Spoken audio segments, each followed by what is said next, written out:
Recent unfortunate events have demonstrated we cannot be complacent about racism and bigotry.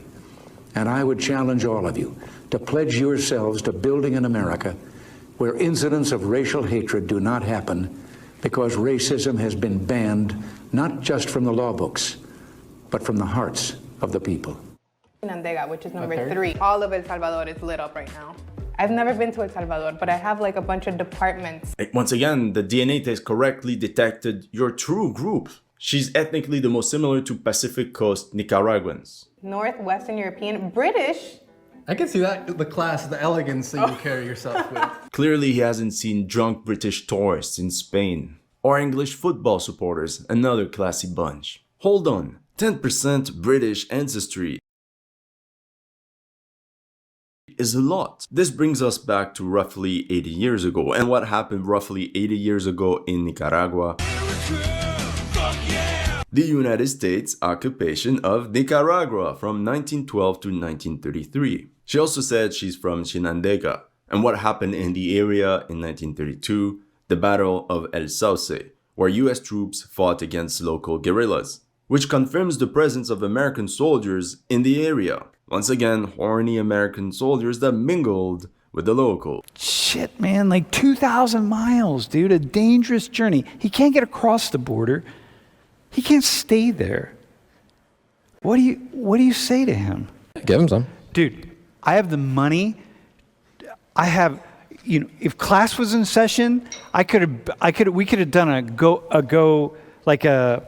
Venmo, a Cash App thing. We could have raised money. We could have changed this guy's life forever, and just like that, right? I have the money. I could have done it. You have them. Anyone up here, you all have enough money. You could have radically changed his life. But behind him is someone else, and someone else, and someone else, and someone else. Yeah, that doesn't change the root cause of why there are people coming in the first place, and that's because their material conditions are already so poor. Because, I mean, you named Colombia and Venezuela, 2 countries that our U.S. government has gone in and meddled with their... His country, and Honduras, dude, Honduras. Okay, well, you can still look at Venezuela and Colombia as well, like the amount of people that got killed because of us and the amount of fascist institutions that got put in place. Okay, but that doesn't change anything. What should Yes, it does. No, hang on. No, you're right on that. That's a thing that many Americans don't think about. Like, dudes, here, can I just put into words what you just said? If you study Latin American history, the U.S. has a great deal of responsibility for why his country is so poor. We have a great deal of responsibility, a huge amount of responsibility. So if you study the history of the U.S. and Honduras and Spain and so on, you just see like, okay, damn. The least we could do is once in a while help somebody out. Okay. Their lives packed on top of a moving freight train known as the Beast. Migrants seeking a new beginning over the Mexican border.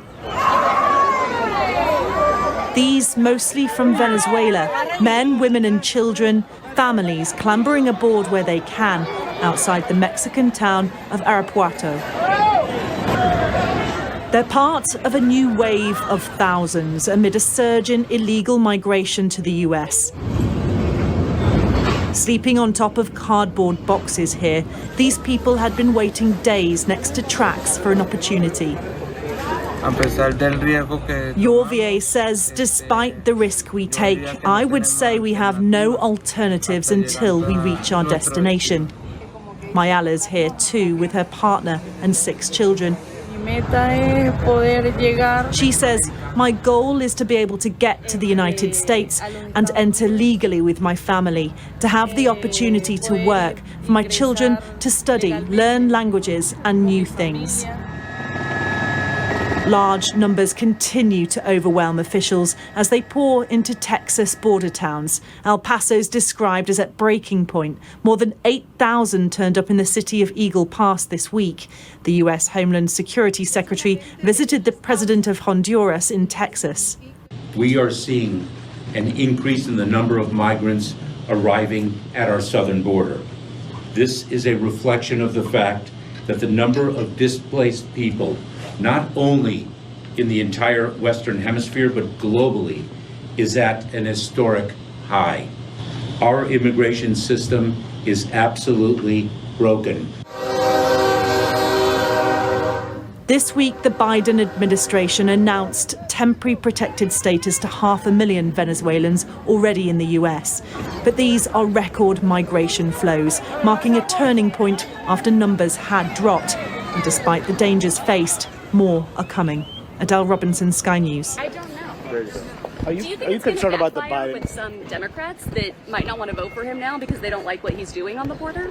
I wouldn't go that far, but I think the deal is like we want to do things that actually solve the problem. And to me, solving the problem is expanding the path to citizenship and for people to actually be able to be documented and follow the rules. And this doesn't necessarily help us to that end. Is the president making a mistake here? I mean, I don't think it's really about a mistake or a non-mistake. I think this is about policy, right? And if we want to solve the problem and issues of people not being able to enter the United States in a documented and orderly fashion, what we need to do is making a documented entry into the United States possible.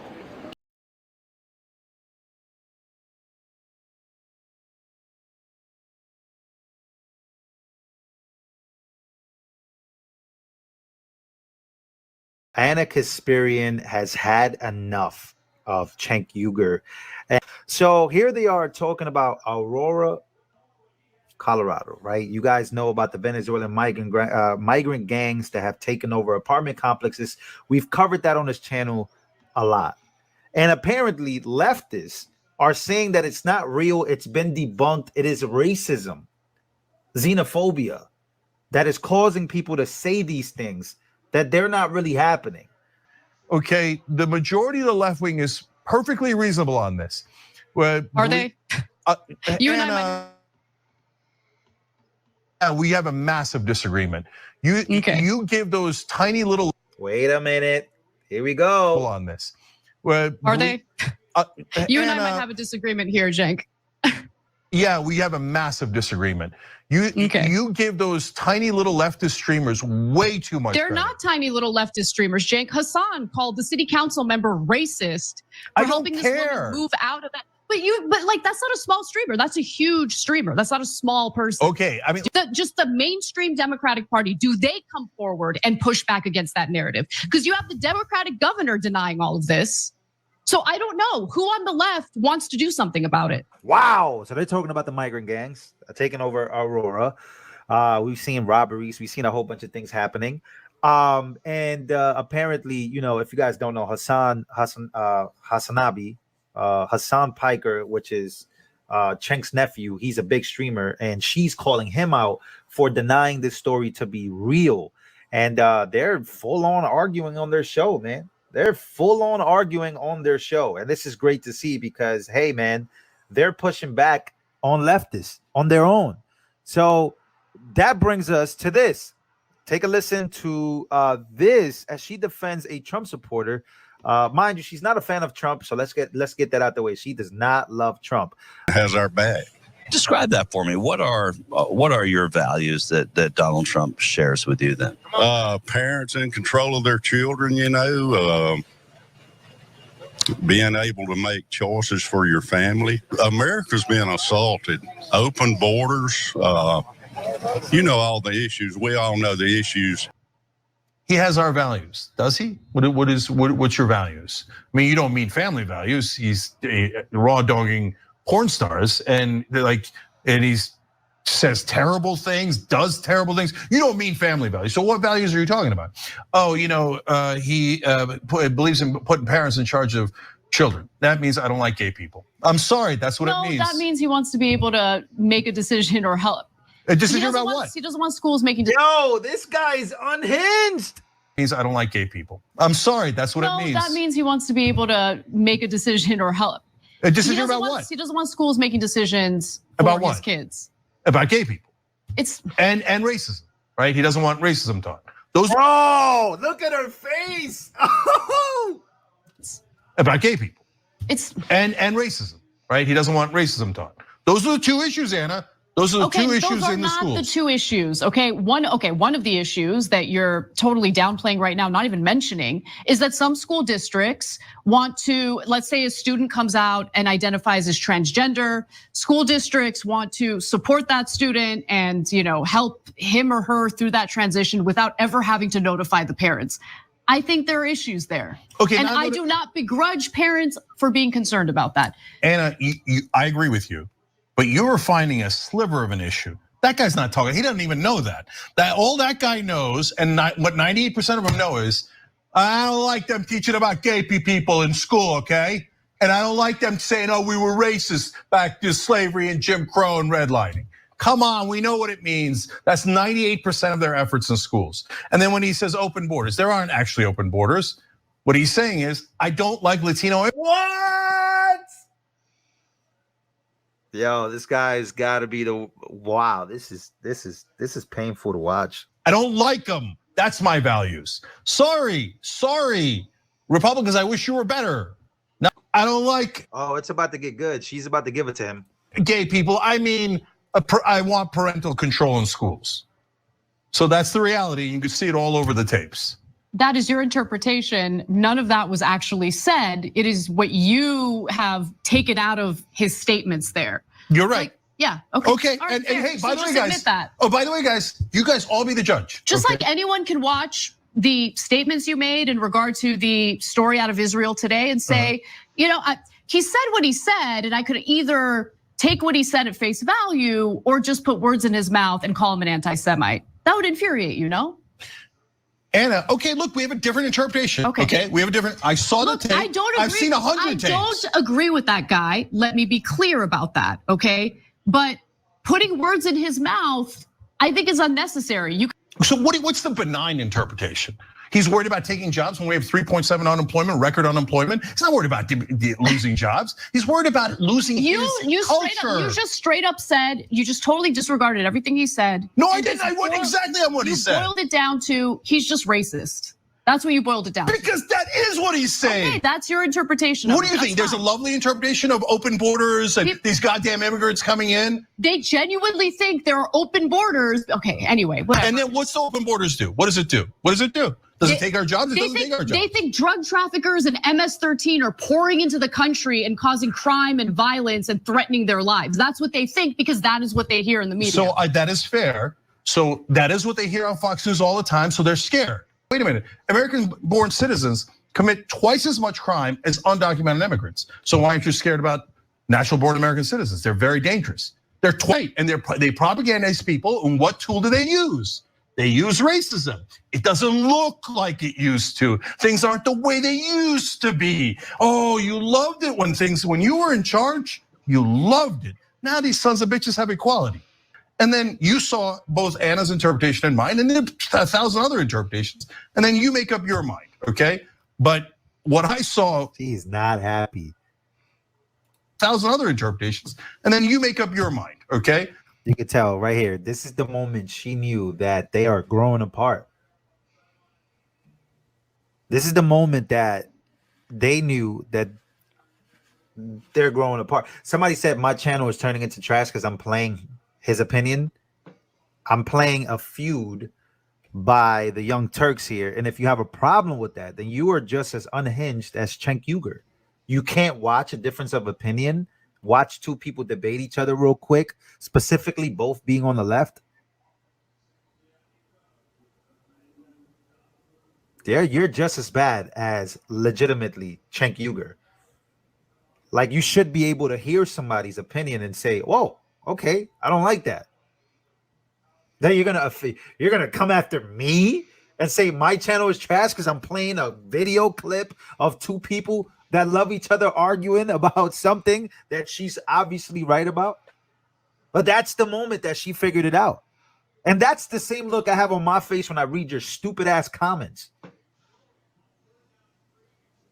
Anyways, back to the video. So he's proven to be wrong.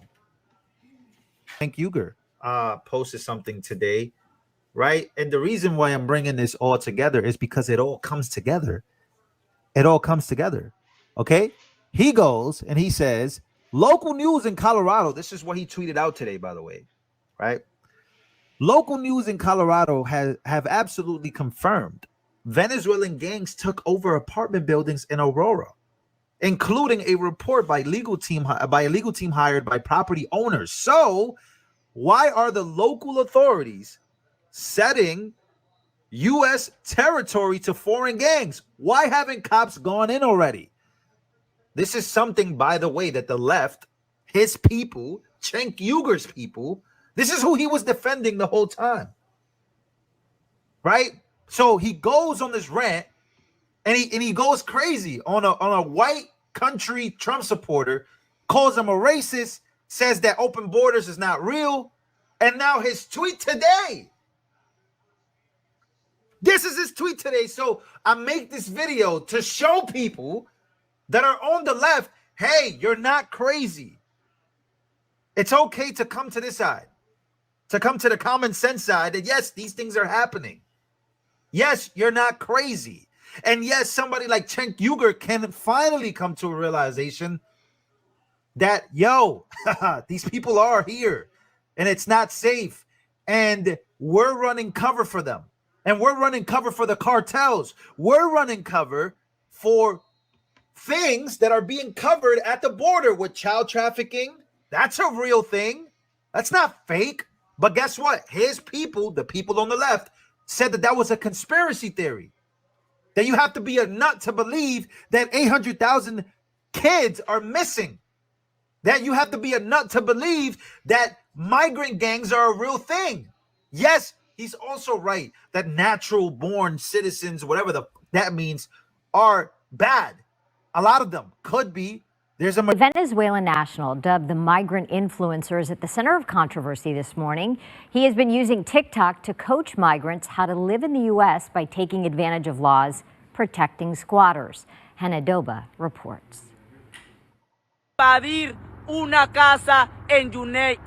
In his most recent controversial TikTok video, Moreno is telling his followers to avoid living on the streets in the United States. They can, quote, invade empty homes and live there, saying under U.S. law, if a house is uninhabited, it can be seized, referring to squatting rights in our country. That video garnered almost 4 million views. As we have more migrants moving into cities, more homelessness, we are going to see more of it, more squatting. James Burling is a property rights attorney. But they're talking about all the advantages that you can get from squatting.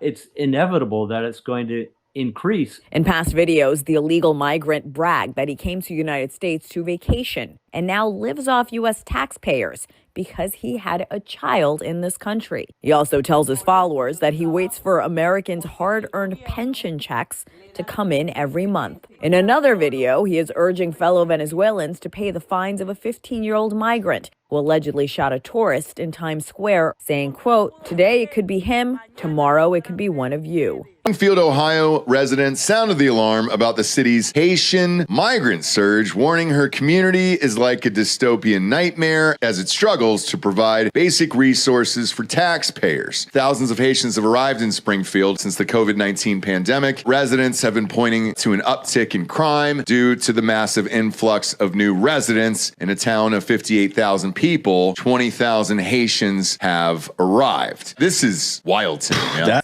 The locals have had enough.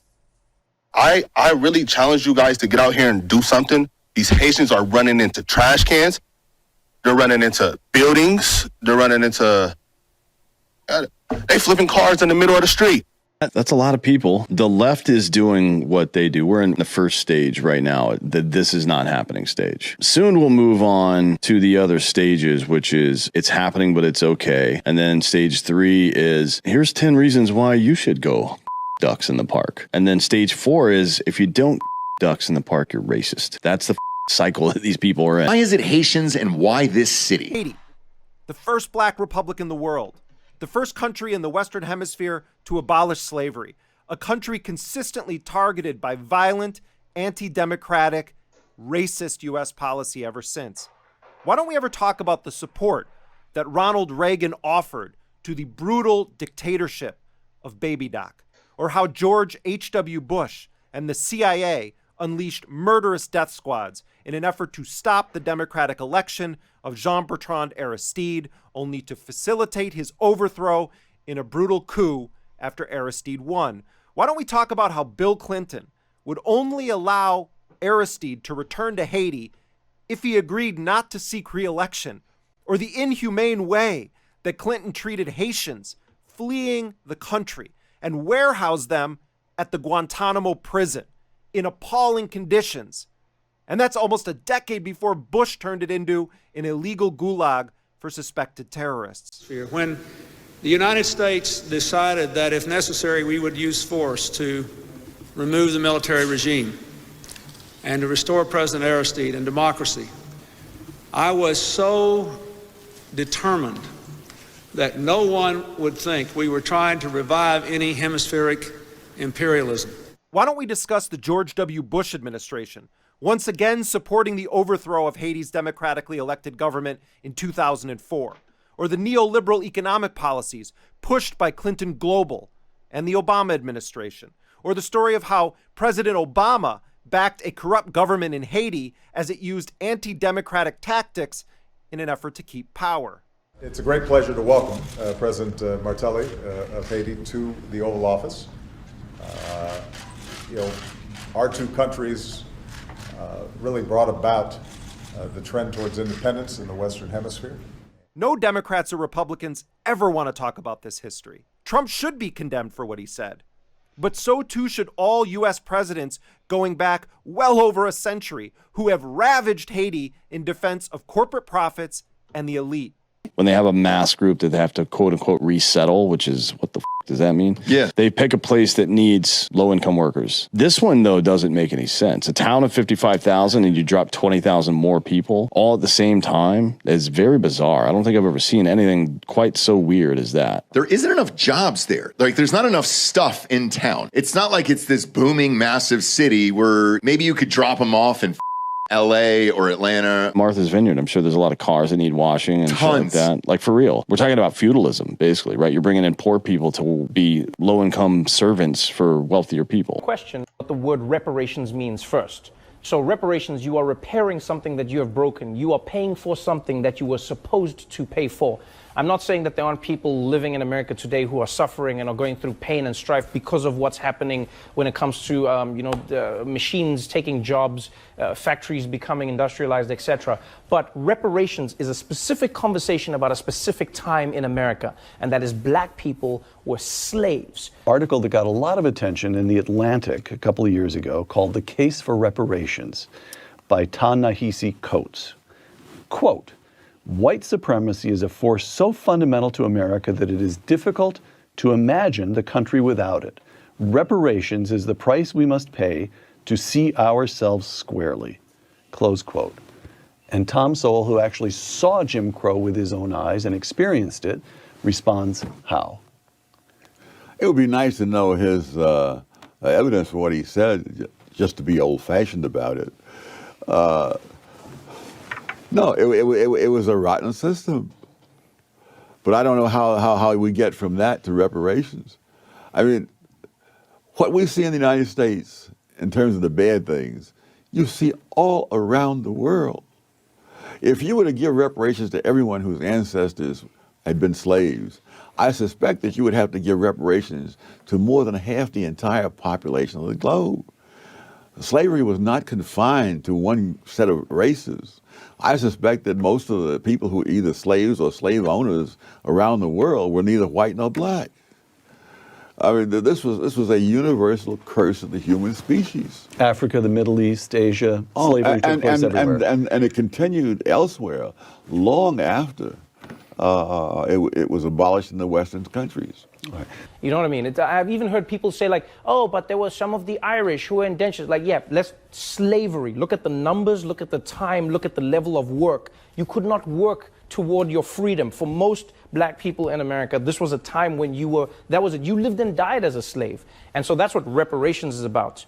The other thing, I have a slight sidebar in there on the history of slavery. Mm-hmm. The history of slavery existed all over the world for thousands of years among all sorts of people, as far back as the history of the human species goes.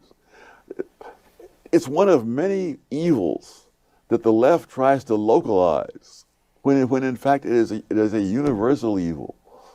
But more than that, as much as slavery is repudiated around the world today, prior to the 18th century, I know of no serious effort to abolish the institution anywhere. Anywhere. Anywhere. Not in Africa, not in the Arabian world. Not in Africa in the 21st century. Adam Smith wrote in 1776 that the only place in the world where slavery had been abolished completely was Western Europe. And so this was as late as the year this country was founded. Yes. And so the idea that this is something that the United States had that nobody else had, or the other countries that didn't have, it's been estimated that there are more slaves in India than in the entire Western Hemisphere. And that's before and after Columbus got here. Right. And so I hear what you're saying, but I think that's a completely separate conversation that needs to be had about the now. Because if you are not careful, what you then do is you combine everybody's suffering into the same bowl, and you make it seem like all injustices have the same weighting, and they don't. Just like crimes, you know, theft isn't the same as murder. We don't try them the same way. And as much as there is a white person who's suffering today, I feel for anybody who's suffering, because I know what it's like to be poor. I know what it's like to suffer. I didn't come from a wealthy family. We struggled when I was growing up. But I also understand that there are levels of that suffering, you know? And so sometimes white people, it does block a white person, because you go, white privilege, and a person goes, I'm poor and I'm white. Where's the privilege? You know, white people are like, I wish I could activate my white privilege. I wish I could do it right now. White privilege, give me something. I get that. I get that. Trust me, I get it. It is hard to accept that you have benefits because of the color of your skin if you cannot see the benefits that you have. The book that I'm writing now, I discovered this is true not only in the United States, it's true in England, and the situation is wholly different. And yet if you read the data, for example, from London, the educational tests and so forth, you see that there, immigrants from Africa pass this test they have. I'm talking about low-income people now. Nearly 60% of the time. Blacks from the Caribbean, like 50%, so on. Native-born whites in the same low-income bracket pass this test 30% of the time. And it's the same thing. The foreign people come in, they haven't had generations of being steeped in the welfare state vision, the vision of grievances, victimology, and resentments, the idea that there are enemies out there dedicated to keeping you down. That's the message that's been pumped into the head of the white lower class in Britain, and that's the image that's been pumped into the black low-income people in the United States, and the results are the same in both cases.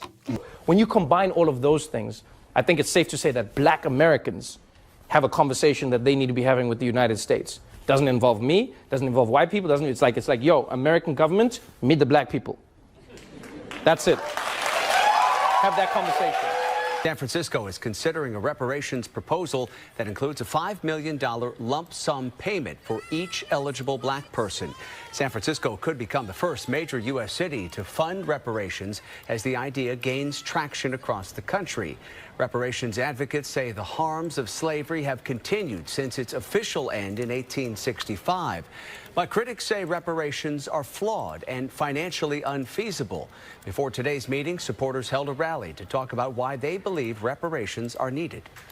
We've heard a lot of critics, and even some of you may be questioning, why would we be seeking reparations for black San Franciscans? Many folks often say that California and San Francisco specifically did not enslave black people. And so there's lots of history that obviously needs to be researched. You can't put the price tag on that. And so, yes, therefore, my point of view is $5 million is an appropriate estimation. But again, the harm is actually priceless. You know, there are conceptual thoughts to this, right? What you're talking about is the far-reaching effects, generations past of what an entire community is dealing with. But there are the logistics of this as well. When you talk about money, you talk about conditions on how you would qualify, you talk about the expectation of how this would actually be delivered. It's complicated. I mean, trying to imagine, one, how you afford it, how you do it, how you guarantee that this money is given to the people it's supposed to go to. How far down into those weeds are you? Or at this point, are you still saying, let's consider which one of these or how many of these 100+ recommendations we can get behind, and then we'll figure out how to make it happen? Because in terms of a timeline of when this would actually come to some kind of reality, where are you in that space? Sure, thank you. First of all, it's important to be clear on what the charge of the task force is and what we hold. Our task is and has been to chronicle the harm, research and assess what that harm is, and then assign value to said harm. That was it. It's as if our role was to be an appraisal of the harm. It was not our role, is not our role. It is the role of the Board of Supervisors in the city to determine the path toward the enablement. That is not the task of the committee. So, we expect to interrupt really quickly. You didn't go into this saying, is this possible? You went into it saying, what do we think should be? The US national debt currently sits at $34.8 trillion. For context, the population of the US is currently around 333 million people, so that equates to over $100,000 of national debt per person. But the worrying statistic is not the absolute value, rather the trend. As my friend Richard from the Plain Bagel once said, it doesn't take an economist to recognize that this is a pretty alarming chart. But the scariest thing about this situation is that the US government can't pay the debt back. Literally, they cannot do it. The Congressional Budget Office has actually said that in 10 years from now, the situation is going to be worse than it is today, not better. So what does this lead to? And is there a sneaky cheat code the US might be able to use to get around the debt problem? Well, to get to that, we first have to understand the basics. So the government is $34.8 trillion in debt, and they're adding more and more debt to the pile each year. But how does that actually work? Well, just like you and me, a country goes into debt when they want to buy something they can't actually afford. So like us, a country has income and it has expenses. And if it wants to spend more money than it actually brings in each year, then it can go into debt to raise some more cash. Now, just like us, this debt needs to be repaid. And if you get into a situation where the country can't pay back its debts, the country defaults, just like a homeowner who can't pay back their mortgage. So in 2001, the national debt was around $10 trillion.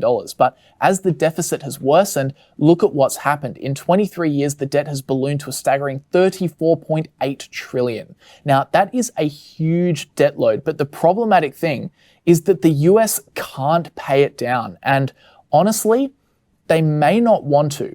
Have a look at this. This is the breakdown of this year's budget. So fiscal year to date, the US has brought in $3.29 trillion in income and has spent $4.5 trillion. So since October 2023, they're around $1.2 trillion in the red.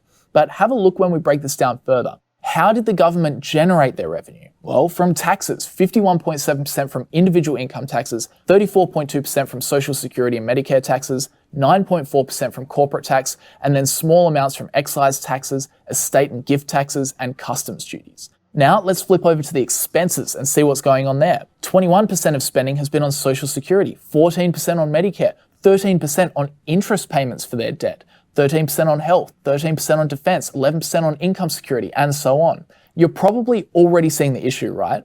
To fix the deficit, the US needs to either earn more, spend less, or do both. All options of which are very unpopular. I mean, do you want to pay higher taxes?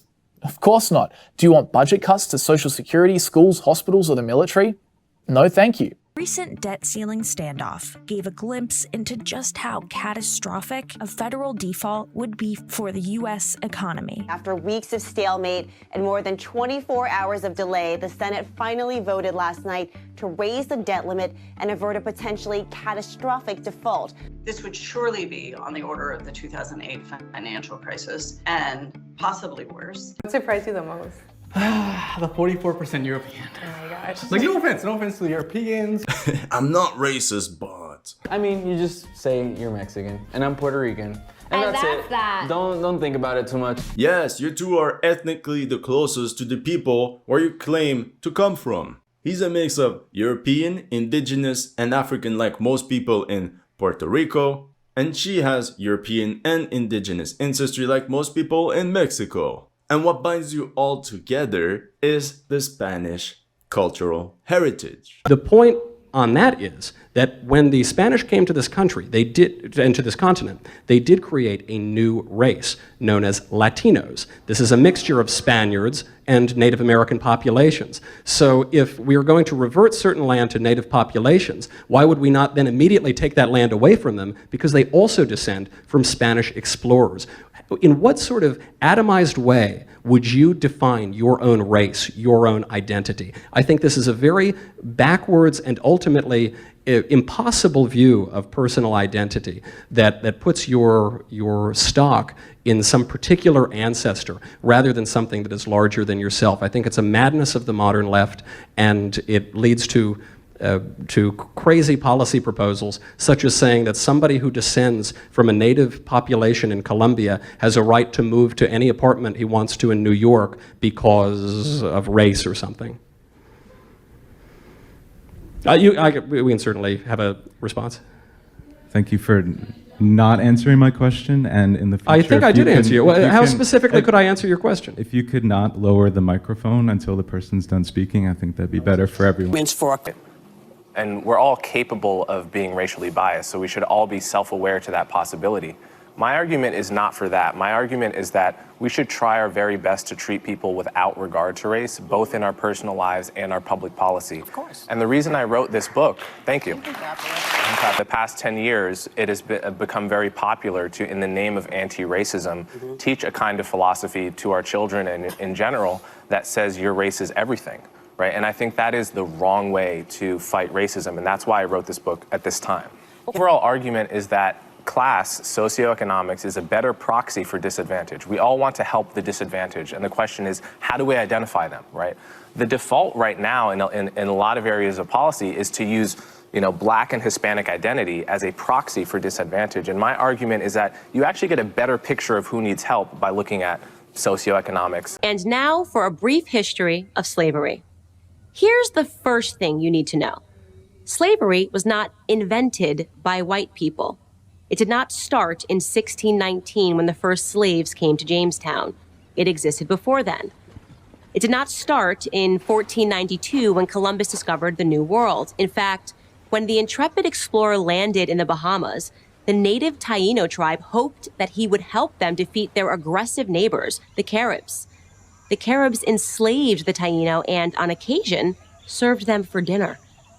Slavery existed in Africa, Asia, and the Middle East. The word slave actually comes from the Slavs of Eastern Europe. Millions of them, all white, by the way, were captured and enslaved by Muslims in the 9th century and later by the Ottoman Turks.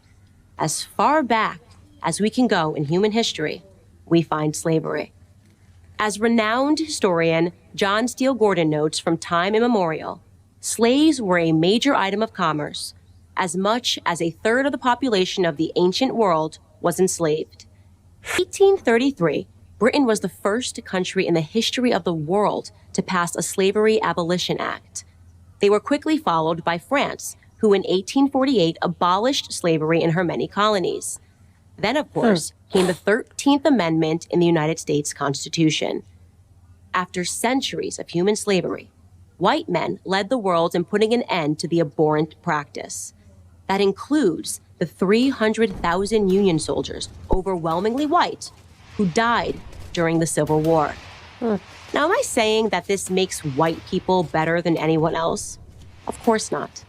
My purpose here is to simply tell the truth, and the truth is that human history is complicated. No one, regardless of skin color, stands guiltless. Yet today we are never told to consider the murderous Persian Empire or the cannibalism of indigenous tribes of North and South America or the heinous actions under the imperialistic Muslim, Chinese, Mongol, or Japanese empires, to name just a few. Instead, we're told that slavery is a white phenomenon. And like all persistent lies, this lie spawns a bunch of other lies. True. It's a fantasy.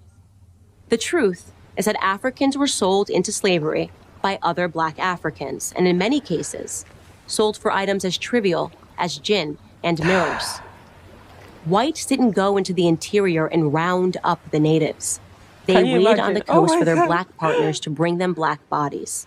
The stark reality is that our lives had very little value to our ancestors. That was just what oh my goodness, that's what I was just about to say. What the hell? So, like, so you you capture slaves, go to exchange them for little things such as a mirror and gin. Are you kidding me? What she's saying is things that I recently just learned as well. You know, the British being the first to stop slavery.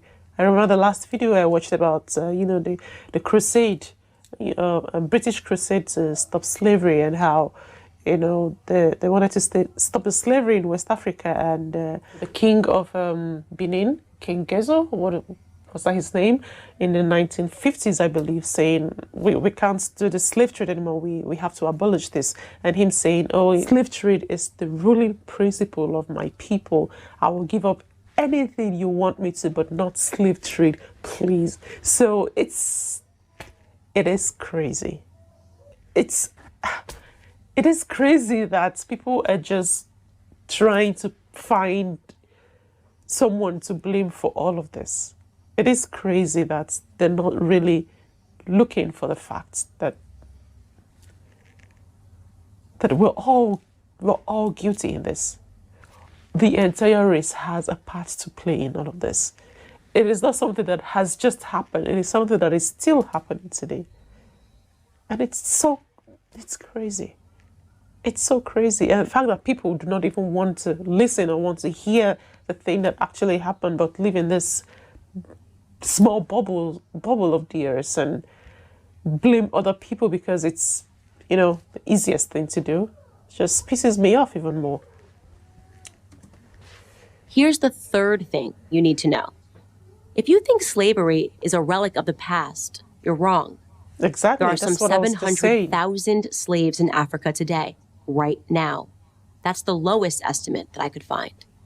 Other sources say there are many more. Very good. For context, that's almost twice as many slaves as were ever brought to the United States. Child soldiers, human trafficking, forced labor. These are the conditions that currently exist within the same sub-Saharan region where the transatlantic slave trade originated. African bodies are being sold today like they were sold then. And no, they are not being purchased by any country of white men. In fact, slavery, by any traditional definition, is exclusively practiced today within non-white countries. But we hear almost nothing about that. Just like we hear nothing about how slavery was universal until good people in Europe and America ended it 2 centuries ago. Why? Because our so-called leaders, black and white, wouldn't profit from it. Black victimhood is nothing if not profitable. It elects politicians and funds racial grievance groups. And if Black Americans began to view themselves as partners in the American dream, if we embraced the patriotic spirit that holds all men are created equal, the patriotic spirit that is our real heritage, then the race hustlers would soon be out of business. Exactly. And who wants that? I'm Candace Owens, author of Blackout for Prager University. Exactly. They will be out of business and they don't want that. That's why they keep pushing all these false narratives on the media. Just to get people fighting and, them keep making money. What she just said about slavery still existing in Africa today is still true. They sell human parts. Like, it is so scary to go out. It is so scary to go out to take a public transportation, to take a taxi, because you might just be the wrong one. There's this one they call the one chance. When you take that, there's no coming back. The next thing they're going to find is your body lying somewhere in a ditch. And when they find your body, it's not going to be complete. They're going to cut out your private parts and leave your body on the ditch. And it's still happening as I speak. And I've not seen anything like that. I've not seen anything like that on the media because there's no white people there to blame. But if there was like a white person in the picture, then ha ha ha, then nobody was going to hear anything else apart from that news. Why is it so? What is so wrong with people living in peace and having a common goal and fighting the things that are evil? Like coming together to fight these people that are still doing this thing till today. These innocent children that have been stolen from their parents. A few days ago, I heard the news from Nigeria of how this woman had her baby tied to her back. Out of nowhere, some people just came and snatched the baby, put it in a bus and went away. Till today, they've not seen that child. The past is flawed and there's nothing we can do to change it. But move on from it and focus on the things that are still a problem today. Save these children, save these people that are still experiencing these horrible things.